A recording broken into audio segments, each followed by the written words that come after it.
दोस्तों नमस्कार, आदाब, स्वागत है आप सभी का। दोस्तों बांग्लादेश की प्रधानमंत्री शेख हसीना के इस्तीफा देने और देश छोड़कर भागने के बाद बांग्लादेश में एक अंतरिम सरकार बनाया गया और मोहम्मद यूनुस बने बांग्लादेश के नए प्रधानमंत्री। दोस्तों कौन है मोहम्मद यूनुस, और इस वीडियो में हम समझने की कोशिश करते हैं। मोहम्मद यूनुस, उनका जन्म 28 जून 1940 को चट्टगांव में हुआ था, जो कि पूर्वी बंगाल में था, जो अब बांग्लादेश का हिस्सा है। मोहम्मद यूनुस एक बांग्लादेशी अर्थशास्त्री और ग्रामीण बैंक के संस्थापक है। ग्रामीण बैंक जो एक संस्था है जो अपने ग्राहकों को ऋण योग्यता और वित्तीय आत्मनिर्भरता स्थापित करने में मदद करने के लिए माइक्रो क्रेडिट, गरीब लोगों को बिना किसी जमानत के छोटे ऋण प्रदान करती है। 2006 में यूनुस को शांति के लिए नोबेल पुरस्कार मिला।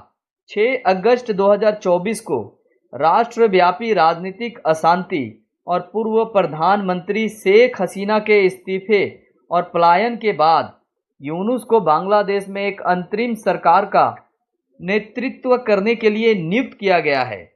दोस्तों मोहम्मद यूनुस 1961 से 1965 तक चट्टगांव विश्वविद्यालय में अर्थशास्त्र पढ़ाने के बाद यूनुस ने फुल ब्राइट छात्रवृत्ति जीती।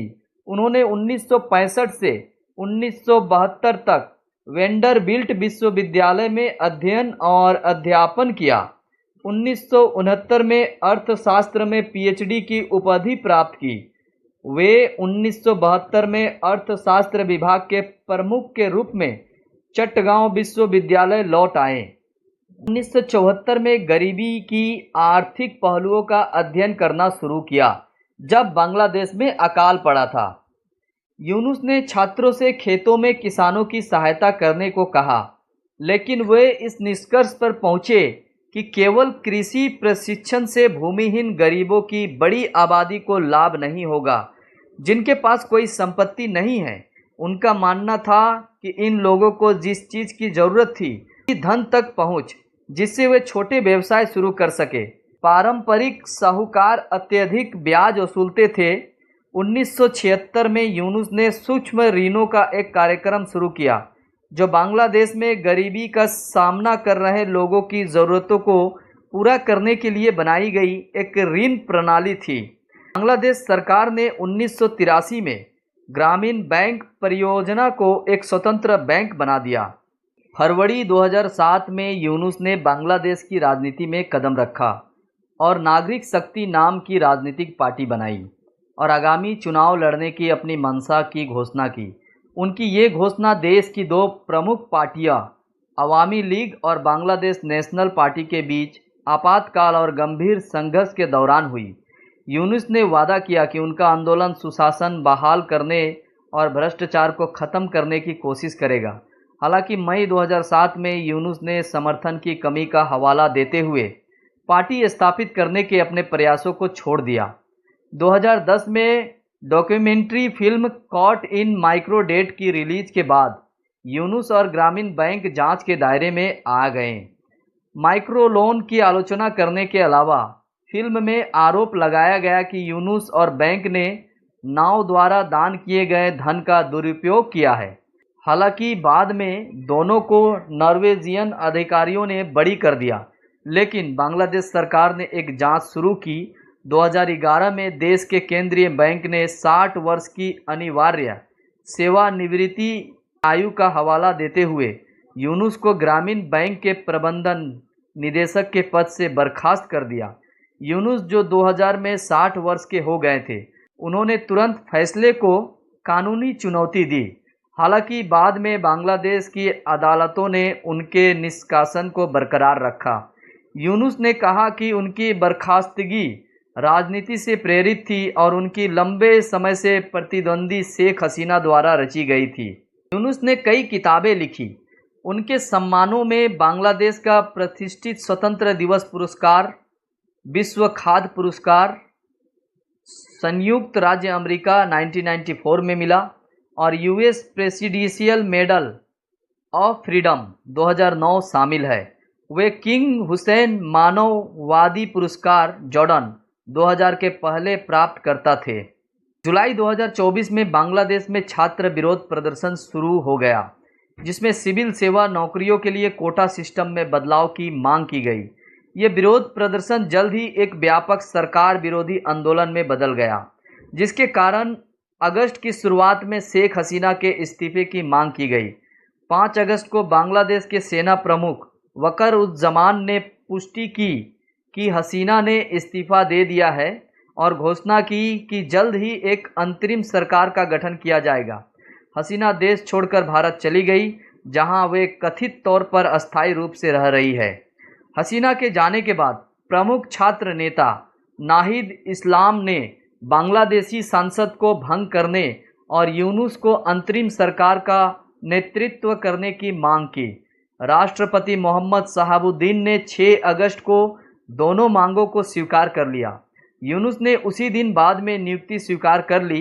यूनुस को बांग्लादेश में चल रहे राष्ट्रीय संकट के बीच व्यवस्था और स्थिरता बहाल करने का काम सौंपा गया है, जो व्यापक हिंसा और बर्बरता तक बढ़ गया है।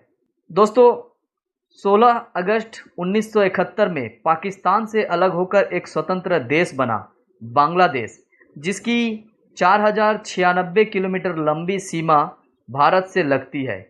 दोस्तों, 5 अगस्त को बांग्लादेश की प्रधानमंत्री शेख हसीना को अपने पद से इस्तीफा देना पड़ा और अपने देश को छोड़कर भागना पड़ा। शेख हसीना, जो कि शेख मुजीबुर रहमान की बेटी है, शेख मुजीबुर रहमान, जिन्होंने बांग्लादेश को आज़ादी दिलाने में मुख्य किरदार निभाया था। दोस्तों, आज़ादी से पहले बांग्लादेश को ईस्ट पाकिस्तान कहा जाता था।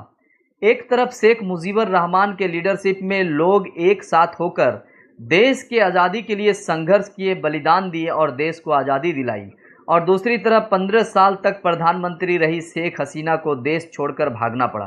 दोस्तों, कोटा सिस्टम के खिलाफ बांग्लादेश के स्टूडेंट प्रोटेस्ट कर रहे थे, और वो कोटा सिस्टम थी जॉब में रिजर्वेशन।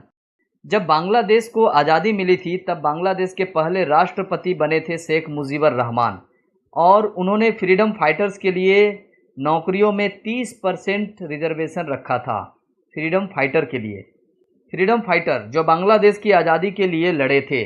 फिर उस कोटा सिस्टम को फ्रीडम फाइटर्स के बच्चों के लिए रखा गया, फिर फ्रीडम फाइटर्स के बच्चों के लिए किया गया। इसी कोटा सिस्टम के खिलाफ बांग्लादेश के छात्रों ने विरोध प्रदर्शन शुरू किया। शुरू में ये विरोध प्रदर्शन शांतिपूर्ण तरीके से चला, लेकिन जब शेख हसीना की सरकार ने इस विरोध प्रदर्शन को दबाने की कोशिश की, जिसकी वजह से सैकड़ों लोग मारे गए, फिर ये विरोध प्रदर्शन उग्र रूप धारण कर लिया, और इसका नतीजा ये हुआ कि शेख हसीना को अपने प्रधानमंत्री पद से इस्तीफा देना पड़ा और देश छोड़कर भागना पड़ा। ध्यान दीजिएगा, टीम दबाव से नहीं बल्कि प्रभाव से काम करती है। अगर आप ये सोच रहे हैं कि आप दबाव देकर टीम से काम करा लेंगे, लोगों से अपनी बात मनवा लेंगे, तो आप गलत सोच रहे हैं। ऐसे में आपका ज़्यादा दिन चलने वाला नहीं है, आप मुंह के बल गिरेंगे। और नेटवर्क मार्केटिंग में कहा जाता है, यहाँ बॉस कोई नहीं होता, यहाँ सभी एक दूसरे के बिजनेस पार्टनर होते हैं। दोस्तों, एक तरफ शेख हसीना को खुद की लीडरशिप की वजह से प्रधानमंत्री पद से इस्तीफा देकर देश छोड़कर भागना पड़ा, जबकि शेख हसीना 15 साल बांग्लादेश की प्रधानमंत्री रही, और वो शेख मुजीबुर रहमान की बेटी है, जिन्हें बांग्लादेश के महात्मा गांधी कहा जाता है, जिन्होंने बांग्लादेश को आज़ादी दिलाई थी। दोस्तों, दरअसल अगर आप किसी ऊंचे मुकाम पे पहुंच जाते हैं और अगर आपके अंदर घमंड आ जाती है, तो आपका पतन उसी दिन से शुरू हो जाती है।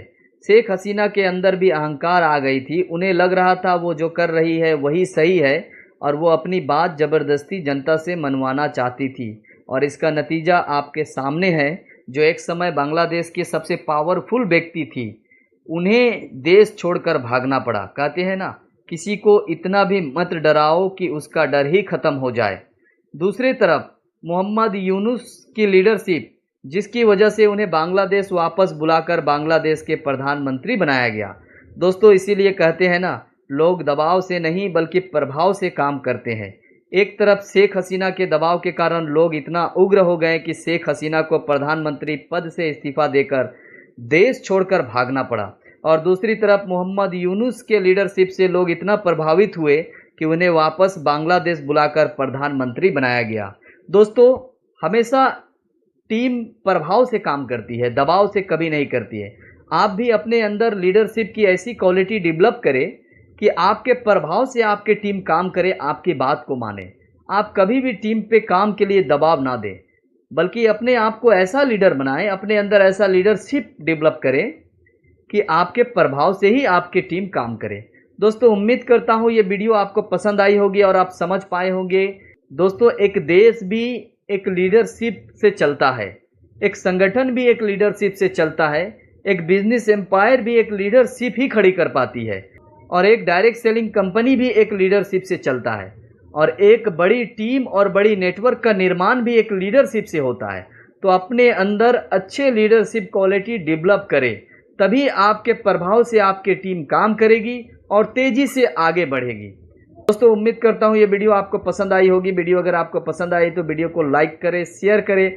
चैनल में अगर आप नए हैं या चैनल तक सब्सक्राइब नहीं किया है तो चैनल को ज़रूर सब्सक्राइब करें।